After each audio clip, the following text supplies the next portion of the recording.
République. Madame la présidente, Madame la ministre, Madame la présidente de la commission des lois, mes chers collègues, nous sommes donc réunis pour examiner une proposition de loi qui, bien sûr, touche au cœur les Calédoniens, puisqu'elle les concerne, et elle les concerne dans un cadre qui revêt une certaine acuité, puisqu'il s'agit de décider si on sort ou pas de la République française. Cette proposition de loi est en réalité la déclinaison d'un processus qui a été engagé maintenant depuis plus de 30 ans, qu'on appelle celui des accords de Matignon et de Nouméa, qui a conduit notre collectivité à un processus d'émancipation et de décolonisation au sein de la République qui a abouti à son terme à la tenue d'un certain nombre de référendums d'autodétermination, le premier ayant eu lieu le 4 novembre 2018 et un second étant prévu le 6 septembre 2020. Pour que ces référendums se tiennent, il a fallu constituer ce qu'on appelle une liste référendaire, bien sûr, et cette liste référendaire a fait l'objet de 2 lois qui ont été examinées par notre Assemblée, celle du 5 août 2015 et celle du 19 avril 2018. La proposition de loi en question vise à modifier plus particulièrement celle qui a été adoptée le 19 avril 2018. Alors pourquoi cette loi a été présentée et adoptée le 19 avril 2018 ? Parce que nous nous trouvions face à un problème politique majeur. Les indépendantistes, une part d'entre eux, l'Union calédonienne, considéraient que 20 000 Kanaks n'étaient pas inscrits sur la liste électorale générale et donc ne seraient pas inscrits sur la liste électorale référendaire. Et que dès lors, la sincérité et la légitimité du résultat de la consultation d'autodétermination étaient susceptibles d'être remises en cause, que le résultat lui-même était susceptible d'être contesté. Voilà pourquoi donc le comité des signataires en 2 étapes, d'abord le 7 novembre 2016, ensuite le 2 novembre 2017, a imaginé un dispositif non pas uniquement dédié aux Calédoniens d'origine kanak, il aurait été inconstitutionnel, mais un dispositif au profit de tous les natifs du pays. Dès lors que l'on est natif du pays, on est inscrit d'office sur la liste électorale référendaire. Les Calédoniens de droit commun devront en sus pouvoir justifier d'une durée de résidence de 3 années. Ce dispositif a permis l'inscription de 11 000 Calédoniens, 7 000 d'origine kanak et 4 000 de droit commun sur la liste électorale référendaire. Et pour le coup, le résultat du référendum a été reconnu à la fois, bien sûr, au plan local, au plan national, au plan régional et au plan international, ce qui n'était pas inutile eu égard à l'histoire parfois douloureuse de notre pays. Toutefois, lorsque le projet de loi a été soumis au Congrès de la Nouvelle-Calédonie avant son adoption par le Parlement, le Congrès a un peu corrigé le consensus qui était né du comité des signataires de 2017, parce que l'Union calédonienne, comme c'est hélas assez souvent de tradition de la part de ce parti politique, trouve des consensus à Paris, mais se fait tancer par sa base lorsqu'elle entre à Nouméa. Et donc, elle avait considéré lors du Congrès que l'accord politique qu'elle avait donné ne tenait plus vraiment. Donc nous avons tenu 26 heures de débat pour trouver un point d'équilibre avec l'Union calédonienne.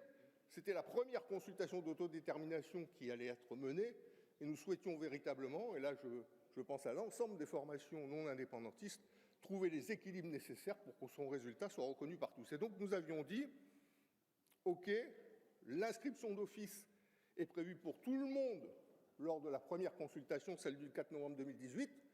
Pour la seconde consultation, en ce qui concerne les natifs de droit commun, nous verrons plus tard si l'inscription d'office peut être rétablie. Je l'avais même dit à l'occasion du débat qui s'est tenu au Congrès, puisque je suis également membre du Congrès de la Nouvelle-Calédonie, j'avais indiqué que, certes, on trouvait ce point d'équilibre à ce moment-là du processus sur l'inscription d'office des natifs de droit commun uniquement pour la consultation de 2018, mais, je cite, une loi organique ultérieure pourrait prévoir un caractère glissant pour ce dispositif. Pourquoi ? Parce que la seconde consultation n'était pas certaine, parce que certains indépendantistes disaient que ce n'était pas la peine de prévoir le dispositif pour plusieurs consultations, puisque le 4 novembre 2018, on basculerait dans Kanaki, etc., etc., etc. Donc, la première consultation s'est passée, elle s'est bien déroulée, et un deuxième référendum a été demandé par les formations indépendantistes et certaines formations non indépendantistes. Dès lors, son organisation est de droit. Et le comité des signataires qui s'est réuni le 10 octobre 2019, contrairement à ce que j'ai lu ou entendu, n'est pas du tout arrivé à un consensus sur le sujet.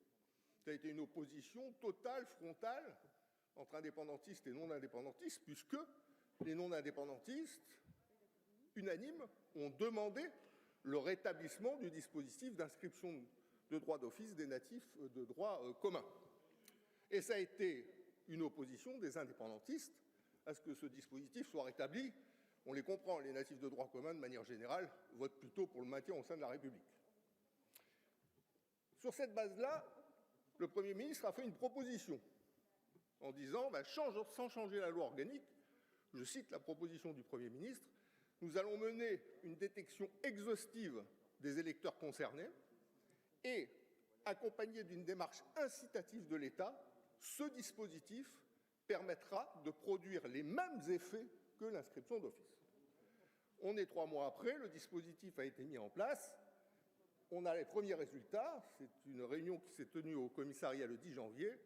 Que nenni, ce n'est sûrement pas les mêmes résultats qu'une inscription d'office, parce que sur 5400 Calédoniens de droit commun identifiés, 5000 lettres ont été adressées, moins d'un tiers d'entre elles ont été retirées, et au bout du compte, on peut considérer que probablement moins de 20% de ces Calédoniens seront finalement inscrits d'office, inscrits sur la liste électorale référendaire, c'est-à-dire auront fait les démarches pour pouvoir s'inscrire. Donc, au total, c'est non seulement une rupture sur les principes d'égalité entre Calédoniens à laquelle nous sommes confrontés, mais c'est également un résultat sur la proposition alternative à l'inscription d'office proposée par le Premier ministre, qui est un résultat désastreux, qui est un résultat d'échec. Alors la situation, elle est grave.